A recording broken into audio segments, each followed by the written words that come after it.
Hello everyone, welcome back to Legally Dephine.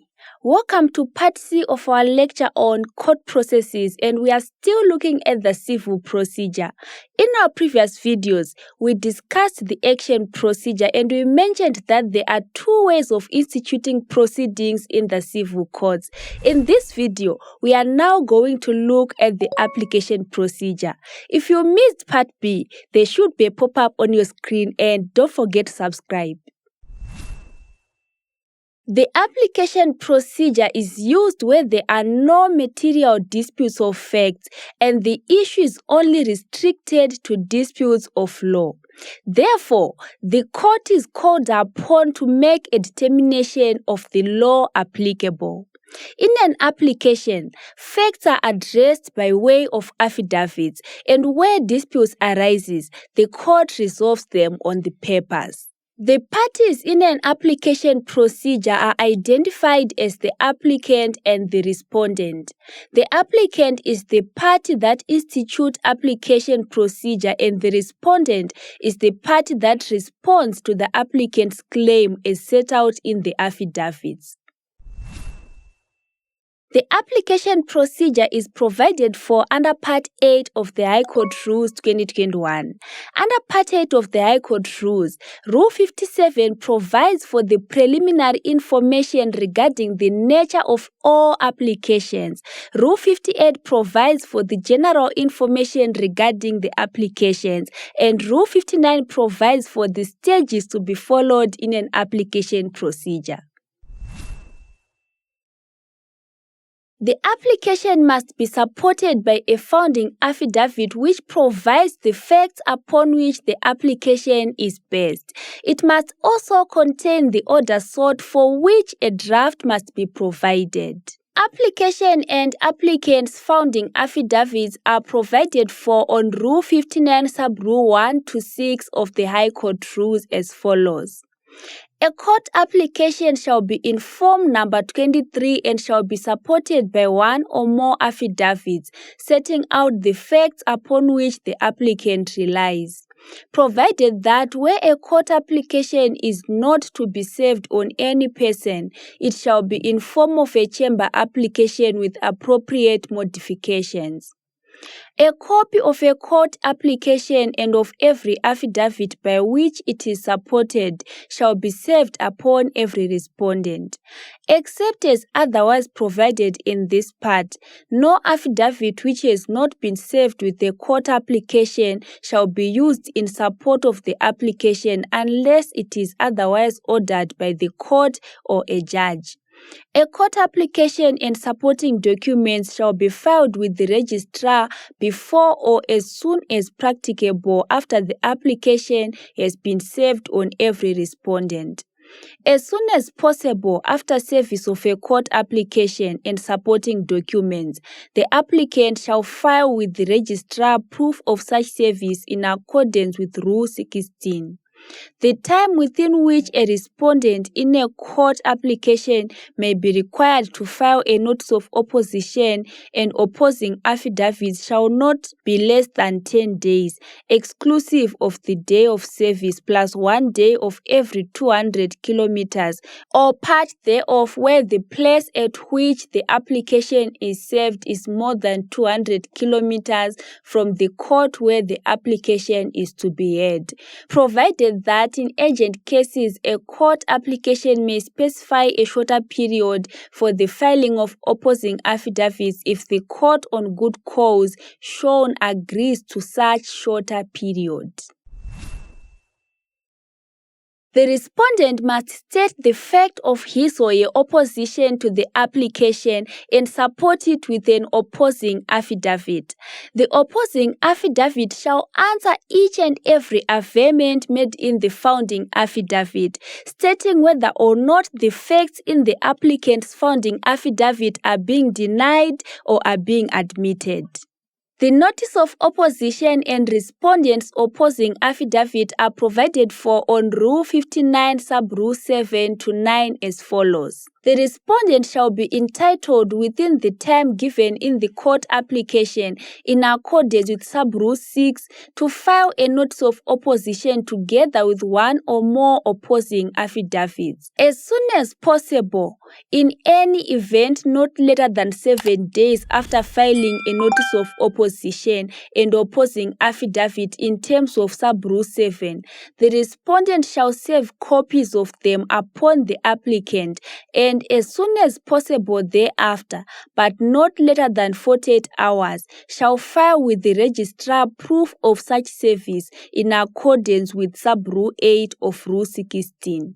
A respondent who has failed to file a notice of opposition and opposing affidavit in terms of sub-Rule 8 shall be barred. The applicant may file another affidavit that answers the issues raised by the respondent, with particular focus on the facts that has been raised by the respondent. Any failure to address the facts that has been raised by the respondent are taken as an admission to those facts. The applicant's answering affidavit is provided for on Rule 59 sub-Rule 10 to 17, but for the purposes of efficiency, I'm just going to read sub-Rule 10. Subject to sub-Rule 11, where the respondent has filed a notice of opposition and an opposing affidavit, the applicant may file an answering affidavit with the registrar, which may be accompanied by supporting affidavits. Make sure to read Rule 59 from sub-Rule 10 to sub-Rule 17 for further understanding on the applicant's answering affidavit. The heads of arguments are legal arguments supported by legal authorities. They must be filed with the court before the presentation of the oral arguments at the hearing.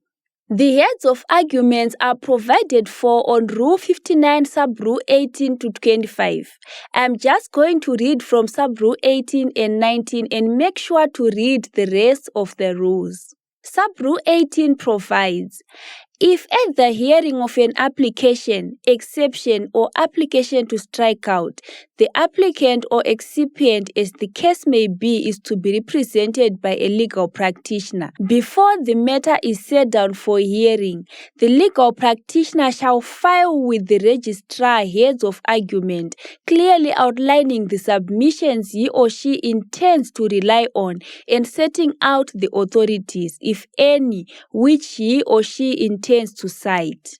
And immediately afterwards, he or she shall deliver a copy of the heads of argument to every other party and file with the registrar proof of such delivery.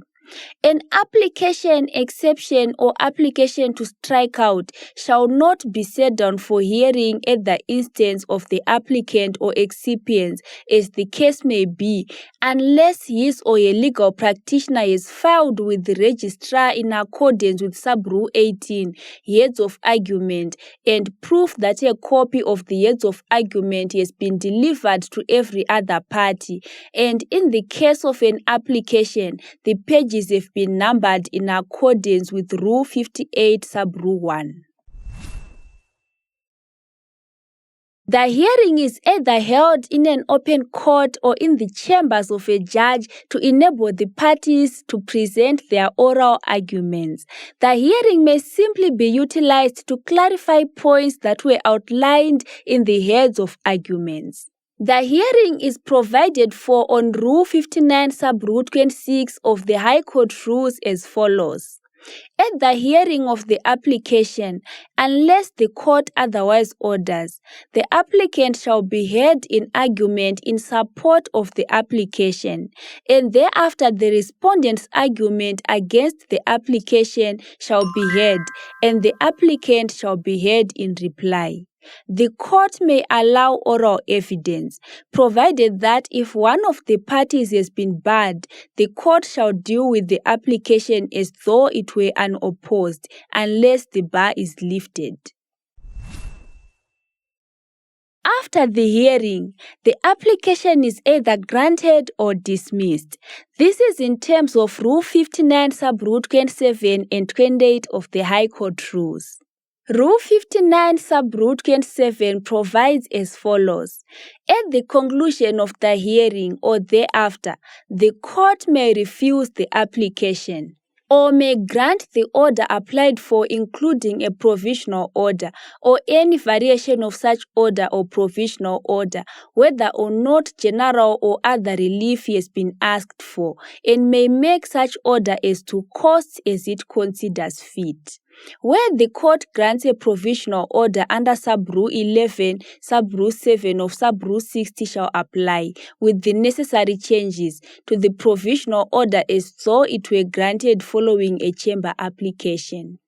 This marks the end of our application procedure, and make sure to familiarize yourselves with Rule 59 of the High Court Rules 2021 because that's where the whole application procedure is explained. If you have watched this video to the very end, here is an additional tip for you. Whenever you see a case with the parties cited as the plaintiff and the defendant, those are the parties for an action procedure.